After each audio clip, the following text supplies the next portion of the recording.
Hello and welcome back to Medieval 2, playing as Ered Luin in the Third Age Total War Divide and Conquer campaign. Now, a little heads up, I actually meant to already record episode 2, however, I ended up streaming it and not actually recording it. So I've actually done a little bit. I know I promised you guys that I would show you that battle here at Perth and Lune, but that already happened. So what I've done is I built up the settlements. I'm currently building the Stoneworkers Guild House at Thorin's Halls, which is going to reduce my building times by 50% and cost by a whole third. And we are assembling an army to take Ostgalone, a small village over here. Although it might not even be worth it to take this village. It's so poor.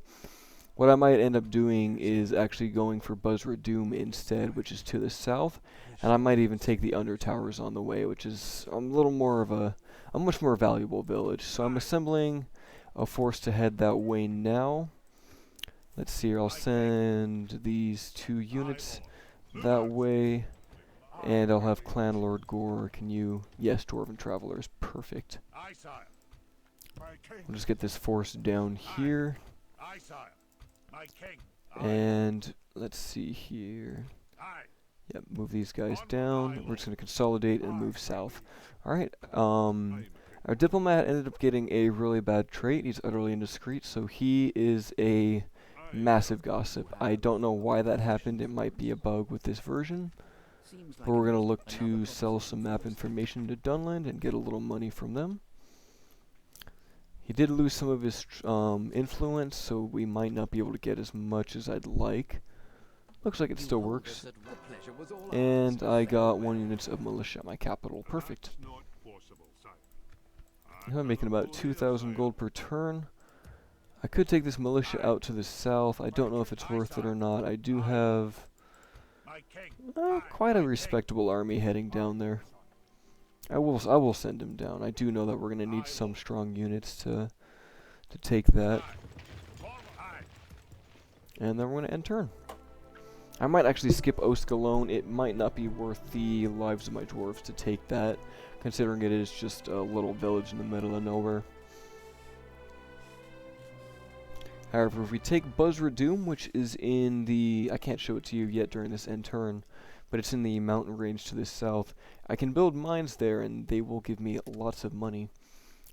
We also received word that the Grimborn clan is rising. They have a new leader named Grinfarn, and they're actually calling for us to go take that settlement, so we're going to go head down there and take that. Our next mission is to send a diplomat to the clans of Enedwife, who we will be meeting soon. We're just going to start the march down south, consolidating our forces into one grand host. And I might keep these bandits up here, actually, in case Angmar ever comes up. We have a spy. He's going to work his way down there. We should be able to see the town next turn. I know it's like right about here. Let's see. We did finish the practice range at Kahuzanar. And do we have free upkeep here? Do we have the meeting hall? Let's see. We do have the pipe hall. So, let's see. I will get the pig farm, and we'll get some scouts here, just so we have a small garrison. Ooh, actually, Thalmgothal finished the Stoneworkers Hall, so we're actually not going to train those. Instead, we're going to develop this city. Let's see here. I can't get the masters. Oh, I can. It would be another turn for me to get that. Another 2 turns, actually. So, we'll get the pipe hall for more upkeep, or actually what I should start doing here is get the pig farm and then work on our blacksmith line there so we can get some more heavily armored troops, as I know I'm gonna need those once we start to bring the fight to Angmar in the east. So we'll move the diplomat down to the south. I know that Enedwife has a town right around here, and we'll end the turn. Honestly, not too much was missed in my previous broadcast. It was mostly just a lot of end turns. We did have 2 battles, one against some rebels and one for Perth and Lune. Also, funny thing is, I did notice that when I hit stream on OBS, which is what I used to record, instead of hitting record, and I had a test where I was connecting it to a Twitch account, and I was last streaming the Master Chief Collection. And so, basically, I guess a couple of people saw that I was recording under the tag for the Master Chief Collection, but I was playing Medieval 2, so they probably got a surprise. They're like, oh, what is this man doing? But you learn as you go, everyone makes mistakes. We're going to send the diplomat down there. Dunlin and Enowithe are at war with each other. See, we finish the pig farm in this settlement, and we'll get the garrison quarters so that the troops there get some free upkeep. We do have 2 free slots, so we'll save some money once we get that.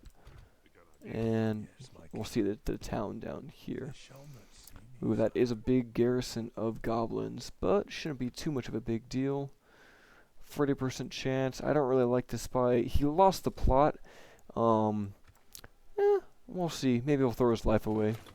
Oh, that is not what's going on. That is definitely not a... he could pass for a dwarf, but those are not goblins. Oh, he made it in, actually. So we got a trait increase, so he's actually a somewhat of a competent spy. We'll get Clan Herald Grain down that way. Now, the High Elves might not like us for doing that, but they can saw it off. And a Raver... Okay, so... we're going to end the turn again. It is going to be a couple turns of this, just building and marching. We do have a long way to go before we can get to that settlement, but it will be a grand battle when that does happen. And the motto of this campaign is to make the dwarves great again. And hope we don't get destroyed in the process. Even if Angmar attacks us, we do have our homeland. We should be able to hold out pretty well there, and I do plan on bolstering the garrison at Garth Heligoth by building a garrison quarters, which will make it so that if it's sieged, we will get some free upkeep. Actually, not quite free upkeep, but we will get some free units that can garrison the settlement if we do get attacked. Okay, so Thorin's Halls has finished the Stoneworkers Guild House. That's going to save us a lot of time. For example, it's only going to be 5 turns to make this mining network when usually it takes 10. And everything else is much quicker as well. So let's see here. We might just grab more trade. Oh, great roads. Wow, that is a lot of income, but 6,000 gold for that. We might get the ironmongers here as well. And just start getting our smithing income. It is 40 gold a turn, and at only 387, that's going to pay off for itself in like 8 turns, so that's no big deal. And then, Gahuzanar, you're not building anything. You can get a pig farm and start working on upkeep. And we move down there, so we'll move the gossip down here to Suduri. Oh, they didn't take it yet. But they are right across the river, so maybe next turn I can run them over there to Londare and get some map information with them, get some money from them, as everyone loves maps.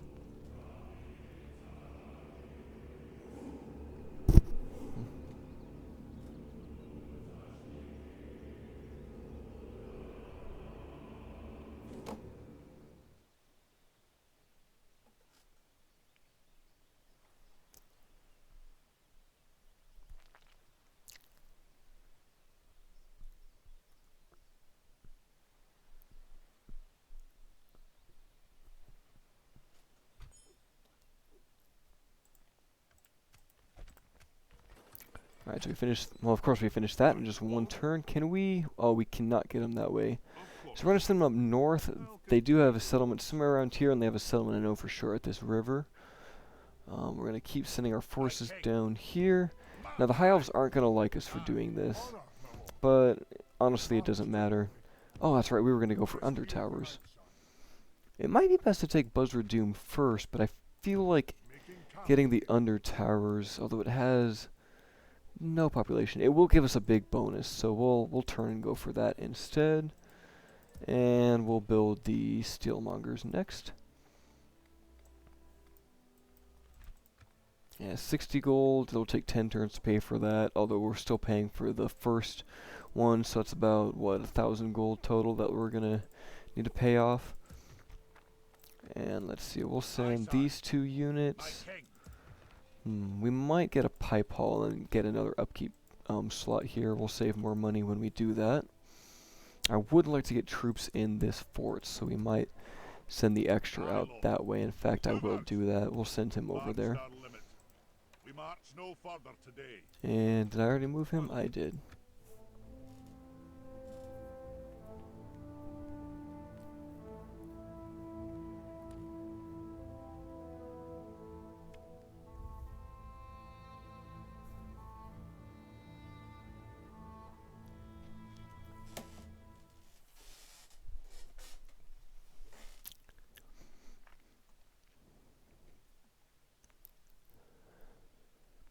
Oh, these end turn phases, if only they could go faster.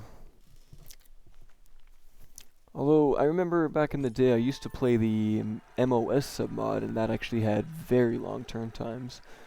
Now this is actually really good. We're getting the Axesmith Guild in Thorin's Hall, so we are going to take that, because that means we will get a melee weapon bonus with all the troops that we train there, giving them an extra damage per turn. So for example, we could retrain Gore here, even though we don't have the money, and he'd have 11 attack, and right now he probably has like 10. Although that is before experience chevron, so that's counting him at 0 experience, so we would have 13 attack.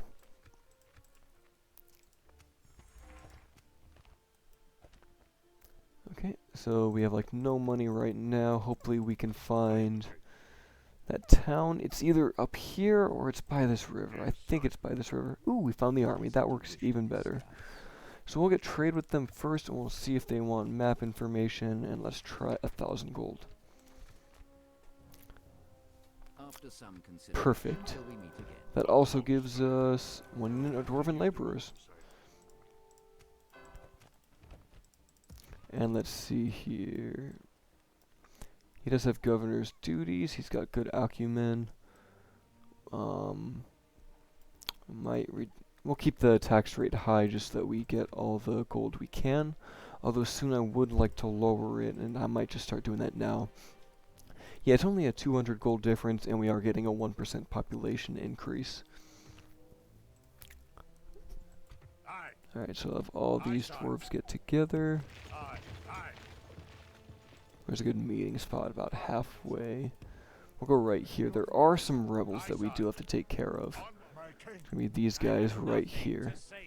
They do have this man. He's got Elder Guildsmen, which are very dangerous to us. They have armor-piercing javelins, and they're pretty fast. We do have crossbows. We do have about 130 crossbows to shoot them with. Get that troop to here. I might also look to build a pipe hall, or no, not a pipe hall, a smoking house here in Gehuzanar, so I can get a second spy up in the north.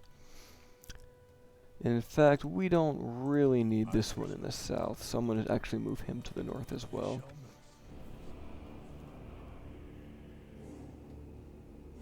I do love the music in this mod, even though it's pretty much all copyrighted, but don't tell anyone. I'm not making money on this anyway. This is just purely for my own amusement.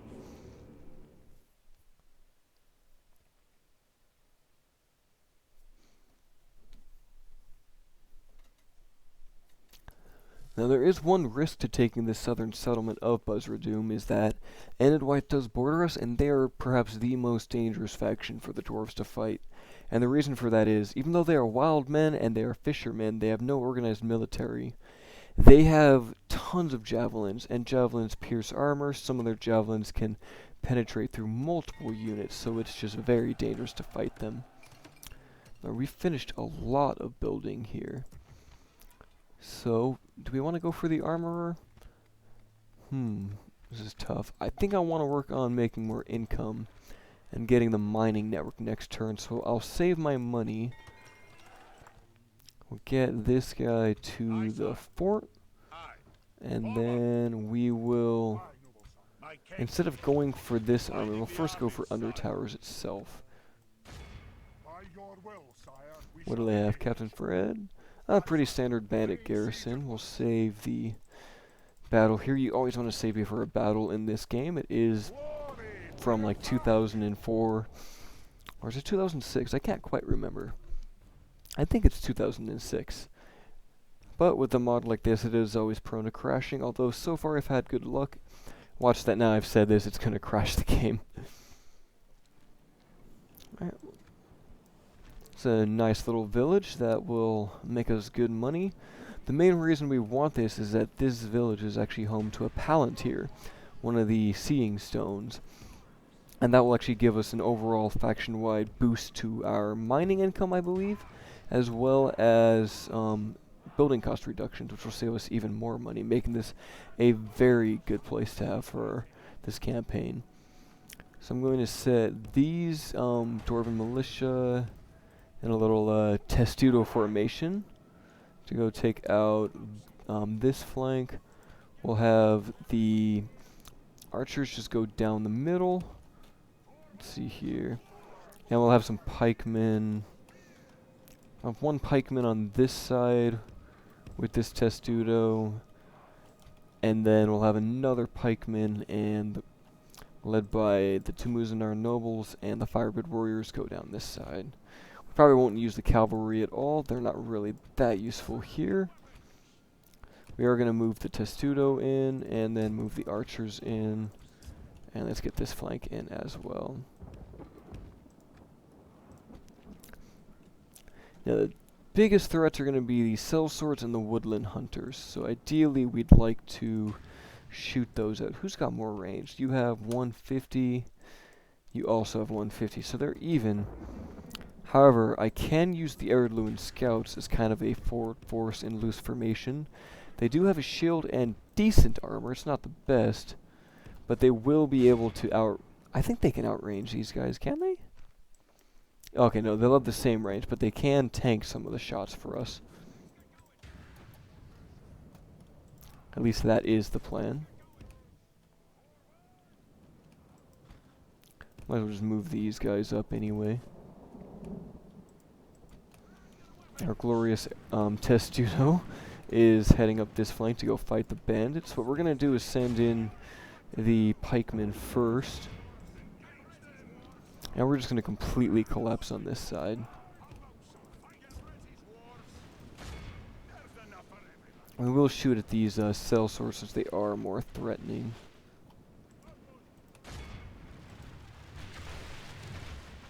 Well, they are taking quite a bit of damage.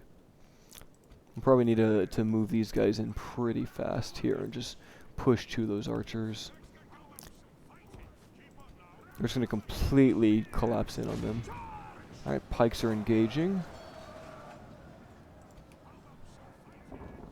See, they are tanking fairly well, but they are shooting at the travelers now. So I will get into loose formation with those.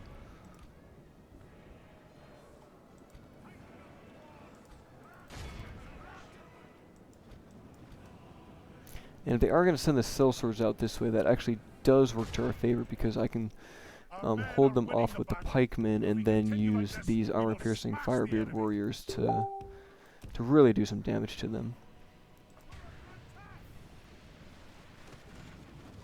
And we're still getting shots on them, but we will change to those woodland hunters.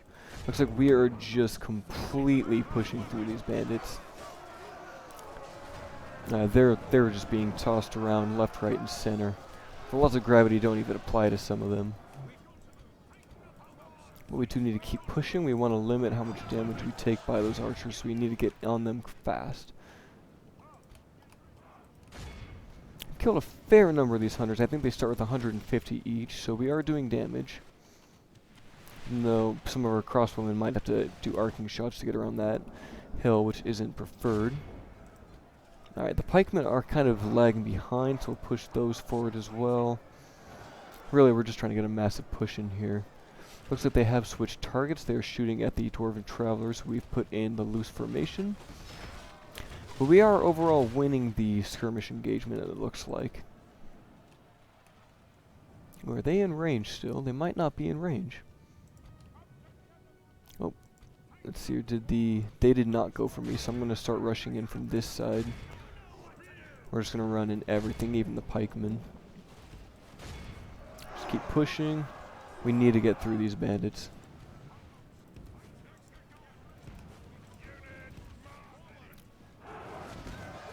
Now these pikemen need to move up too, since they have a little more range and they're good at poking the enemy.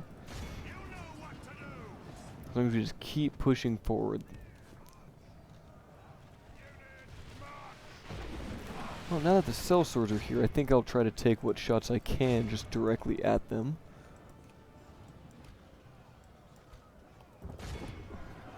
See if we can kill any more of their numbers. They do have 93, and they are the strongest on this side. Look at that. They have a 15 attack with an 18 defense. These guys are monstrous for rebels. Although they are technically mercenaries. See if we can keep thinning their number down. They are going after this flank.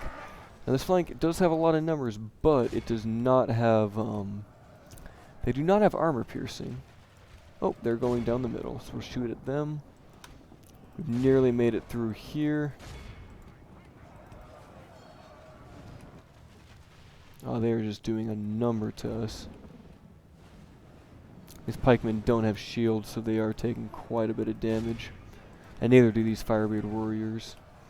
We'll just keep shooting at the pike, at the sellswords with all the shots we have, as we try to get on to melee with these guys.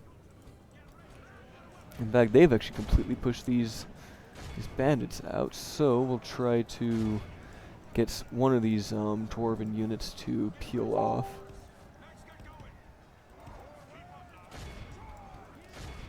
See, it looks like the sellswords, they don't really know quite what to do. They want to come out, but they also want to defend the town square. So they're in defensive mode as they are still shooting. This flank's actually done really well. Not too many casualties, maybe 20 per each unit if you take the average of that. Yeah, and these woodland hunters, they are really great with their arrows, but they are awful in melee. Only 3 attack and 4 defense. Yeah, I will activate Stubbornness of the Dwarves to give us a combat boost. And my general took the long way around for whatever reason. And we'll start halting fire with these guys. No need to keep shooting now. We will get these pikemen to start wrapping around here. And we'll get these pikemen to also start engaging. If we can get a good surround with these firebeard warriors, we'll be able to clean up these sellswords pretty quickly if we can outnumber them. It's a common tactic I like to do in Medieval 2. You do take a couple casualties as you're just running troops in there without fighting, but once they surround, they start doing lots of damage. And we got the nobles on the back, and they'll start to clean up. We'll just try to get a complete envelop around these sellswords. They're the only things really keeping the battle going on their side. Oh yeah, they're melting now. That's their general right there with the fancy kite shield. And I think we'll just speed it up now until he goes down as he fights our banner barrier. Oh. Now with that, it looks like we have taken Undertowers. Oh, we still have a couple stragglers. There we are, clear victory. I'd say that couldn't have gone any better. This appears to be an artist's interpretation of a city in Ered, is my guess. Although it could just be any old Eastern artwork. However, this little flag does look like the serpent banner, so I'm guessing this is Ered City. I really like it, actually. I might make that my wallpaper. I'll look in the files for that. It's got aqueducts too, which is really nice. Alright, we have taken Undertowers. They do not like us at all, so our first bet is going to be to get the... Oh man, we need law here, but we need a brewery for some culture. Here we go, the Elasterian Stone. Building costs here are reduced by 10%, and building costs globally are reduced by 10%. And we do get an increase in tradable goods. So now if we look at Thorin's Halls, now the mining network only costs 3,400. So we're going to have really cheap buildings everywhere we build those stone houses, which is why I wanted to grab this. However, we will need to take care of this general before we can move on to go take southern Ered Luin here over at Buzzradoom. Alright. And to wrap up this turn, I don't think there's much else we can do. We just want to save up to buy that. Although we do want to get our diplomat. We're going to probably just send him the long way around. We'll see if we can get him across this river here. And then out to Gondor, Rohan, and Isengard and start getting relations with those factions. And that will end the turn. And we'll probably do that battle to take out those rebels and then end it after that. I don't know, I can't remember if they'll move in to take the settlements or not. I know after a certain point, I think around turn 30, they start to be active. However, I did have another rebel army that was out in the field that I did have to fight earlier. However, I think taking them out, I don't know if it'll affect our public order, but it will affect our income in that settlement.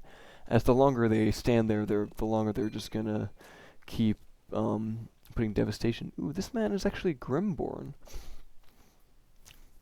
But I am looking for a better... I do want to get a better bureaucrat, so I will wait up for this. What I could actually do is, because I have no generals up here, I could send a captain to fight an army up here. Maybe even Angmar when they show up, and he can get promoted and become a governor in one of these towns. I'd like to get one in Gehuzanar. Let's see, we will build the mining network. 5 turns to get a lot more gold here. And I do need to build in Fahamgathol. Let's see here. I think what I will do is I'll get the scouts just in case any sneaky units come in this far, but I don't think they will.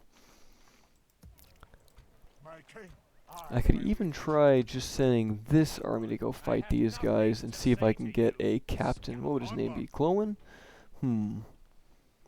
It would hurt not having Clan Herald Grain to lead that army, but we do have enough to take it. I think we'll try that. Oh wait, no, I put on that self-imposed rule. I can't do that. I guess I even kind of forgot about that as I was doing this. My rule was that I could only have units lead an army if they have, based on their command stars, so we will need to either adopt generals or train them. I think I actually can train one in 7 turns. So I've kind of broken my rule about the governor, so we will just use both of these guys. He does have 5 command stars, so he can basically command all of these guys. Technically, Nar wouldn't be able to. I'm going to go back to trying to play by my own rules now. I'm going to go fight Al Hungensen. And this is the unit that scares me the most, the Elder Guildsmen. They used to be archers, but now they throw javelins. However, they are lightly armored, well, medium armored. We'll see what we can do to them. We'll save here, kill for beer. And let's have at them.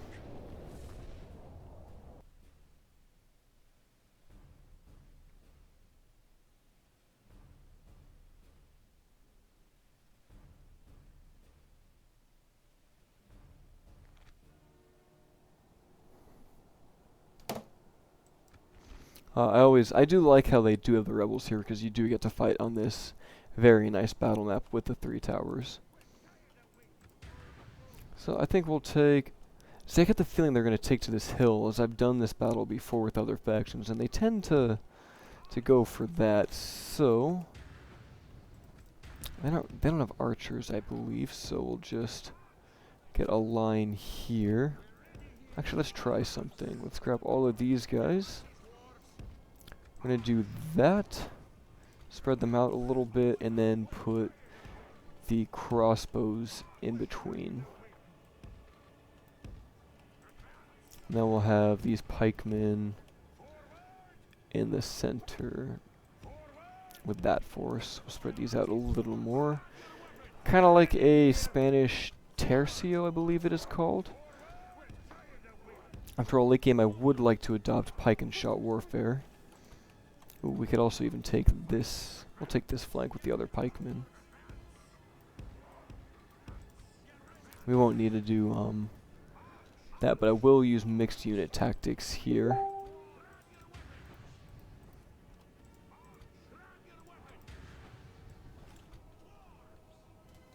And we'll have the archers in the back there.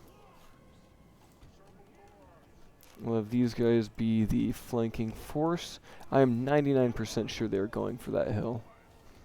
Oh, yep, I have called it. So we'll just march up. And then put it to ×6. They love to do this when they're defending. Oh, I looked at the wrong hill, actually. I just looked at the mini-map. They're at that back hill. So I'll march them over here. And we'll probably put these guys... We'll go for like a wider flank. We'll go this way. I don't believe they have archers. Oh, they might be hiding in the woods. So they got these halberds. They're armor piercing, but they aren't the biggest threat to me. I find the halberds not to be too terribly strong in this game. Yeah, the others are hiding. Although the general... There he is, the Elder Guildsman. Their javelins and dual daggers. They can do a lot of damage to us, if we let them shoot at us.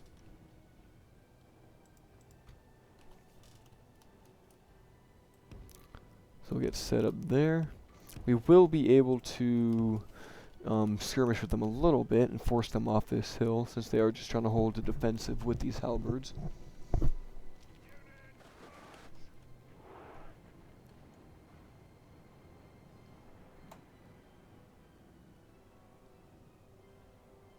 The dwarves are so slow. But we did have to march across the entire map to get to them. I really don't like it when the AI does this. I understand that they're trying to be defensive, but this is just ridiculous. Alright, we'll move over here. They're moving back up the hill, trying to... They're watching what we do, and they're moving accordingly. I think I'll get the pikes off of spear wall just so that they can run at full speed.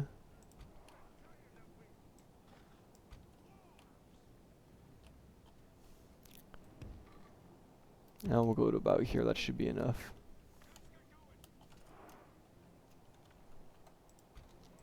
Oh yeah, there we go. We can start to shoot at them. Although they are in the trees, we'll see where they can get shots at. Okay, we'll move up. Let's shoot at these ones.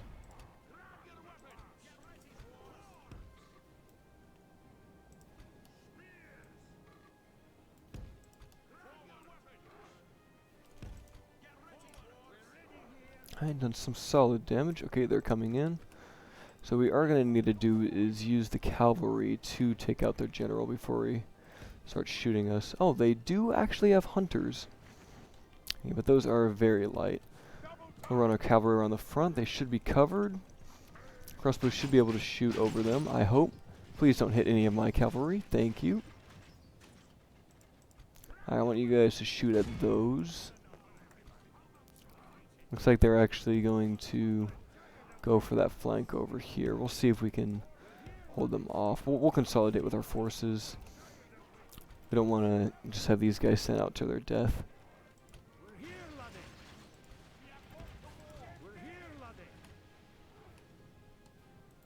Alright, we are doing some solid damage. We'll move the militia up as well, since they have shields. I'll just keep doing all the damage we can. We'll also move these guys up.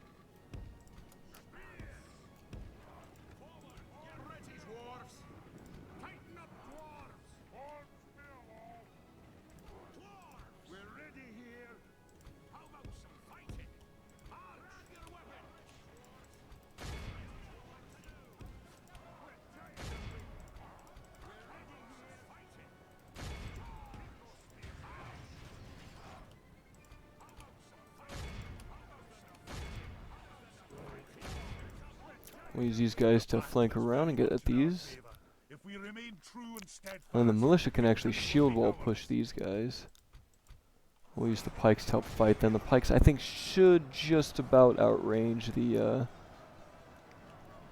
their units here. We'll charge into the back of these Saruman mercs. We're just getting destroyed. Might be a little risky. We'll have to pull out immediately. Because halberds will just destroy cavalry if they turn around. Oh yeah, look at that, we'd already lost one.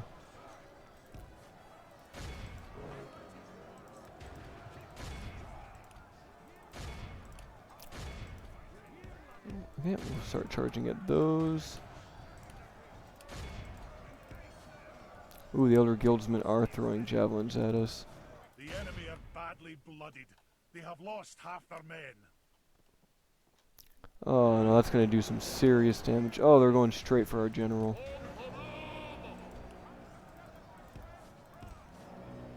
We'll have to start shooting them.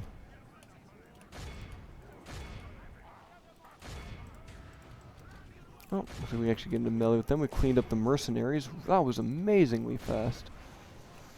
That's why I don't think these guys are that good. I mean, they've got 5 attack, 8 defense. It's not awful, but it just seems like halberds always seem to actually struggle in this game unless they're specifically the halberds that the Easterlings of Rune get.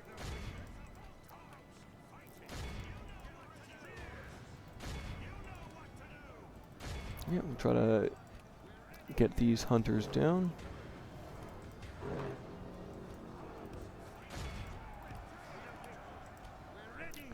We're going to get the cavalry to occupy these guys so our infantry can get in on them. And all we gotta do is kill the rest of the hunters here.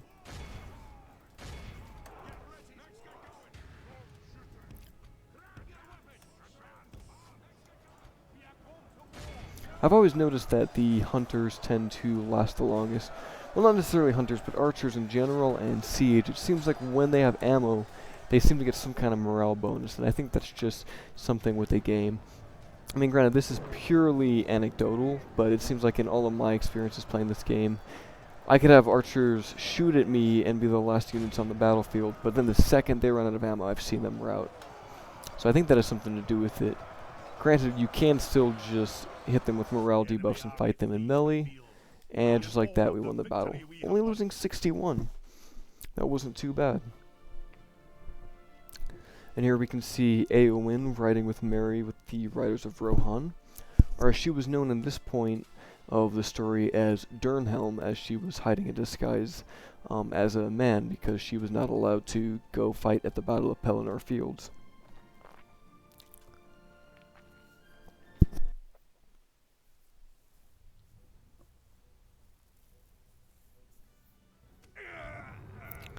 Alright, we sacked their camp, getting a little money, and we secured these lands.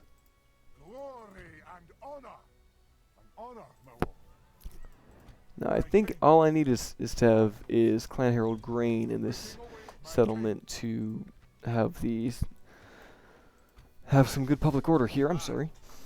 And then let's see, we'll have Nar just build a tower up here. And we probably want to get some. We'll probably want to get an alliance with Bree, because if we stay neutral and we abandon this settlement, they might come take it. They do like this one, as the Seeing Stone is very valuable. Alright, and with that, I'm going to end it up here. Thank you.